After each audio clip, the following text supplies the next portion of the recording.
Welcome to Trade Talk, everyone. This is the first episode. This is brought to you by the Late Night Chat Network, and as well as the other podcasts that I host on that channel as well. Our original, and where this all basically comes from, is the Late Night Chat with JT and Niko podcast that I do with my buddy JT, where it's kind of like a little bit of everything. We have guests on, we talk about various different topics every episode of interest. And then we also have done the weekly Wine Comic Time podcast for the last couple of weeks, which is a weekly podcast as well as Late Night Chat is.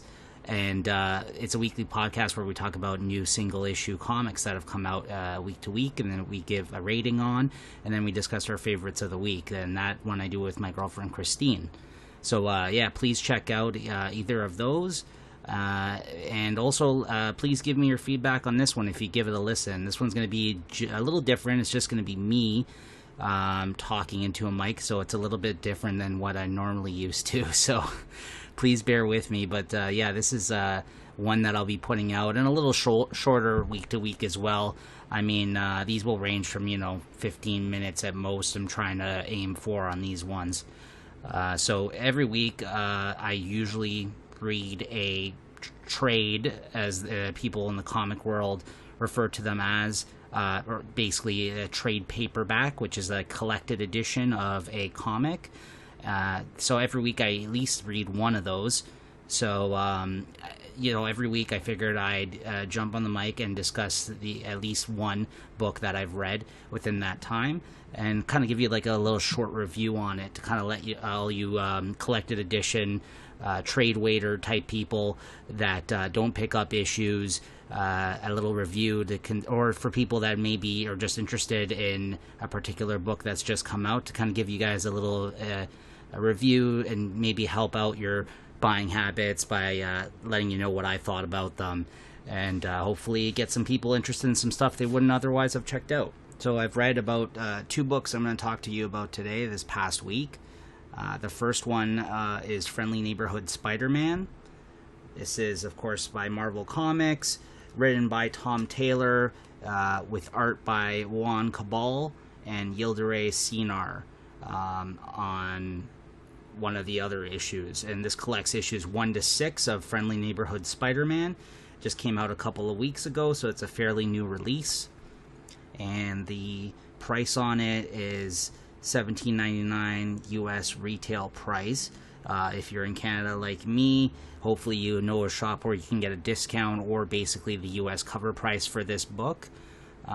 So I really enjoyed this. I didn't pick this up initially in issues because I was reading.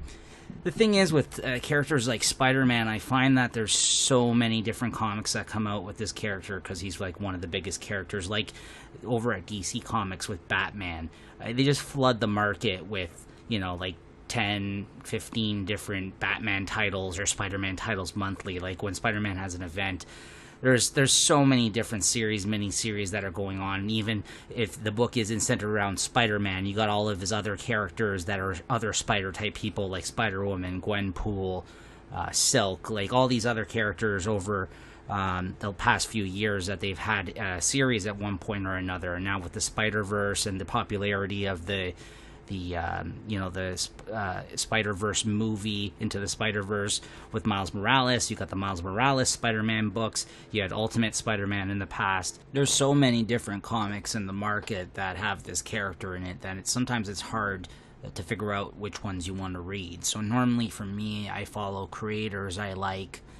Most of the time, I am always reading the main title. Like I'm reading the main Spider-Man title right now being written by Nick Spencer.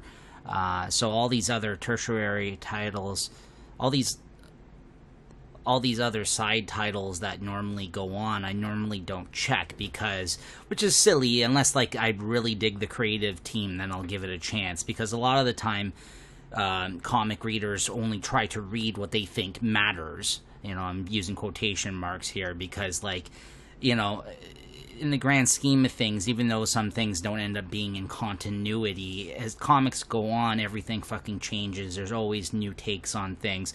So what really does matter is whether or not you're enjoying the story that's in front of you at any given time. So And I also fall for that time to time as well. So, but for me, like, I do like Tom Taylor as a writer, but at the time I was just kind of happy to be reading the main Spider-Man title, and with there being so many different ones, I kind of just took a break and figured I'm just going to read the main title, and maybe I'll pick up this one in trade if I heard it was good. I did hear some positive things about it.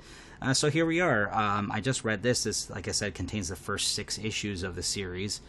And the main highlight for me in this book was the Tom Taylor dialogue for Spider-Man. I think he really gets the character. I think Tom Taylor is really good at writing funny, witty, and meaningful dialogue with still getting kind of to the core of the characters and what makes them special. Because in this book, it isn't like he had some adventures in this. There was a bad guy in this that basically you find out, like, the main storyline that ran throughout most of these issues, or at least a few of the issues within this first arc, was about, like, you found out Peter's landlady, who owns, I guess, is the superintendent of the building that he's currently living in, is some sort of, like, old-timey superhero who actually knows about the existence of a underground New York. So, like, underneath New York, there's, like, an even older New York that existed and somehow still functions, and it's a whole other world.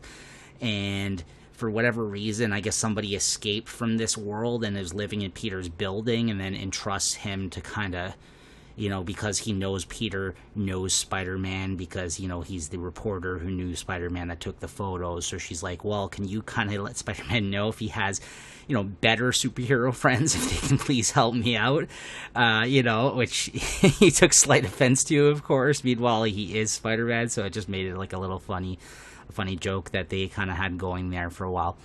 But yeah, that's and then basically, yeah, he ends up going and helping them and gets the Human Torch, his buddy, to help out.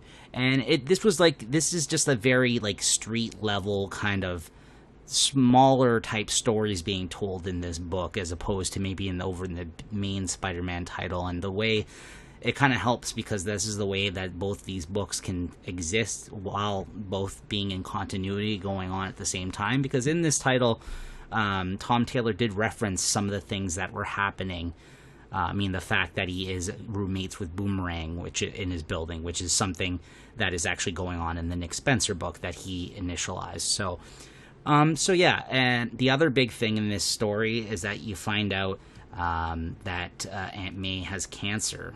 So she's diagnosed with cancer in this, which is a bit of a downer and not something I normally would like to find in my Spider-Man comics. Don't get me wrong, there's a lot of grief that he's went through in his life throughout the different stories over the years, but something happening like this to Aunt May, it's like, I look to my comics for fun.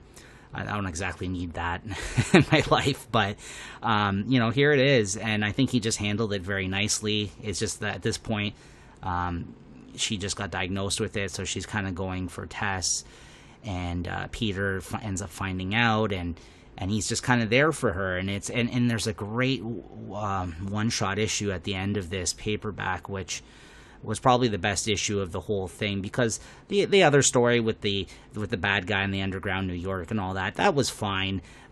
It wasn't the most spectacular story I've ever read, but the good thing about it was just how Tom Taylor writes the characters and writes the dialogue and writes a fun story. So that is the highlight, again, of this for me.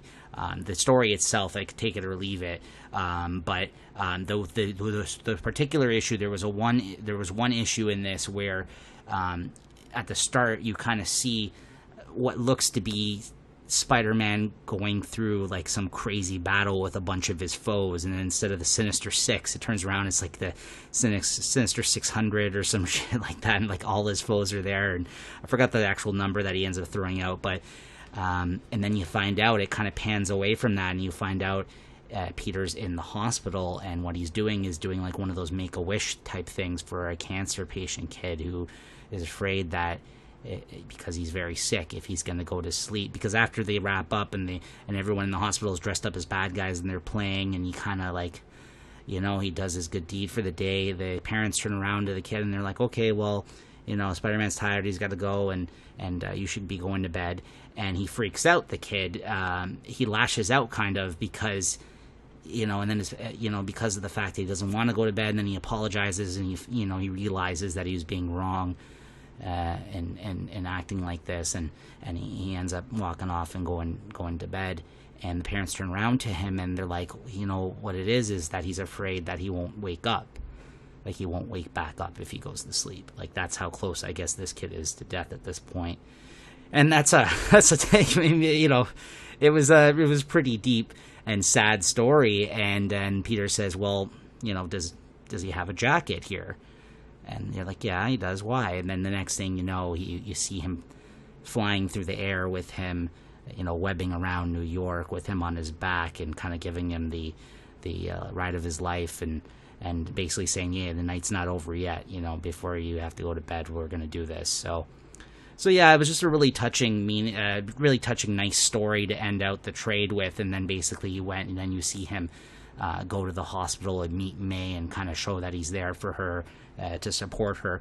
So yeah, I really enjoyed this. I'm not sure I'm going to give ratings on this show, because that's kind of the thing that we do on the Weekly Wine Comic Time. I think it's better maybe just to give my quick thoughts on a book that I've read on this, and then kind of give you guys the choice whether or not you think it's worth checking out.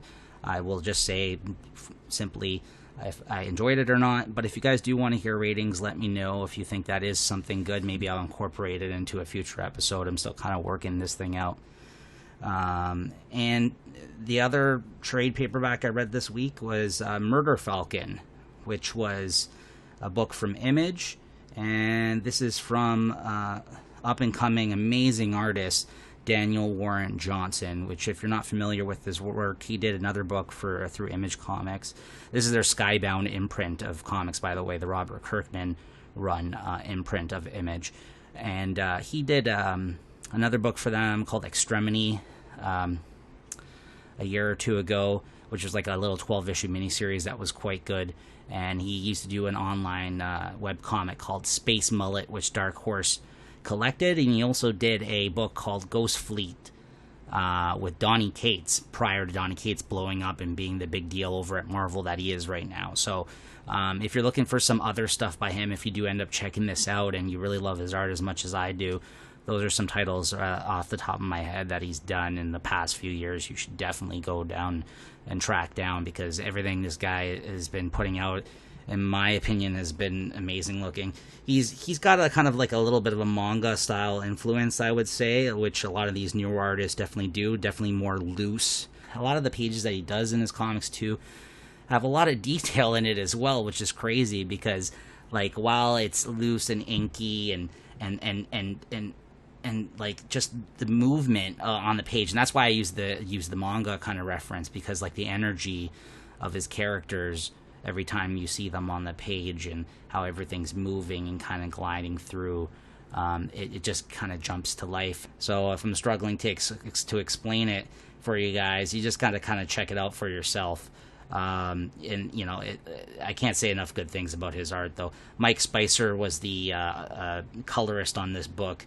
Otherwise, everything's created by him in this book. Like, he did the pencils, the inks, and he wrote it as well. So Murder Falcon is it's an 8-issue series. It's all collected in this one paperback. So if you're just looking for a story where it's not going to continue and you can get it all in one go, this is perfect for you. It was a pretty fun book. Nothing too crazy and high concept, but it's just basically him running wild with the idea that there's this like a life-size falcon that kind of walks around on two legs, who's called Murder Falcon, who is basically like the spirit animal of this guy who used to be part of a band and is a metalhead guitar player, and whenever he actually plays the guitar, he gives this guy, this Murder Falcon, who basically is like he's there for him, and like he energizes him every time he plays the guitar and gives him powers, and he's at his peak physical performance whenever he's like shredding it up and killing it on the guitar. and he basically used him along with his ex-bandmates, because I guess a year prior to this he had left the band that he used to be in with two of his best friends, end up getting back together because monsters start attacking the city, and basically they all have their own like totem, like spirit animal type creatures that get energized and powerful whenever they play their instrument of choice, or I guess the instruments that they find that are supposed to be the ones that react to, you know, their sensibilities and are theirs, like essentially like they have to find these instruments, and that with the help of Murder Falcon they track them down in like some sort of underground kind of layer. I forgot the name of it, but yeah, he just goes with it. Like it's not like like I said, it's not like high concept or anything, and there's definitely like a lot of, you know, room for explaining like why the fuck all these weird things are happening. But if you kind of if you leave all that at the door and kind of just go with it and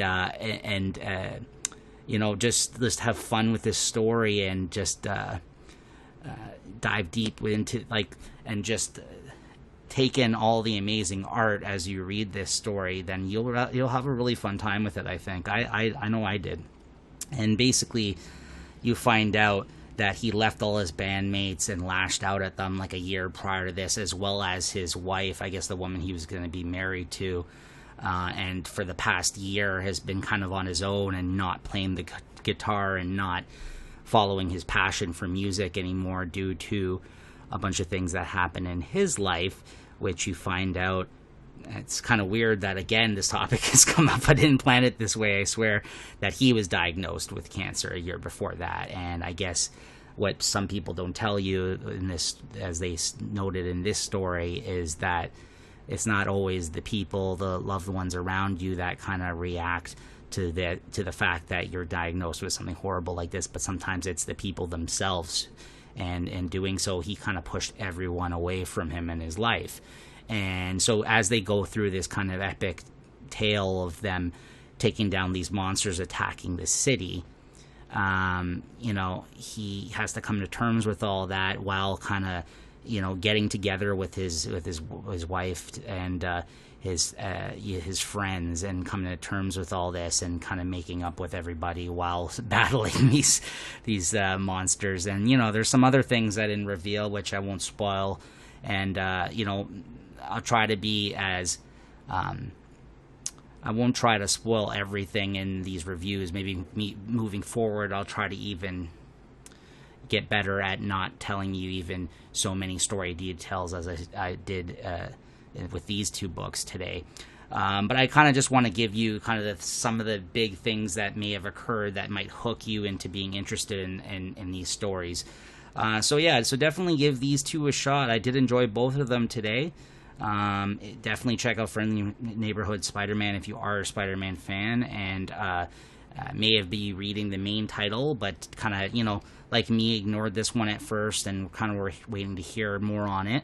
And Murder Falcon, again, I would definitely just check this one out mostly for the art. Not that the story wasn't good as well, but like I said, it's a little silly and a little bit, you know, but definitely fun, a fun time. But if you're looking for a more, you know, deep kind of high concept story, don't look for it here, because you know, while there is some touching moments, as I kind of just got into, and some serious topics that are addressed in this, it's mostly just fun fucking animal totems battling monsters and people, you know, rocking out to heavy metal basically. So yeah, if any of that kind of is of interest to you, definitely check that one out as well.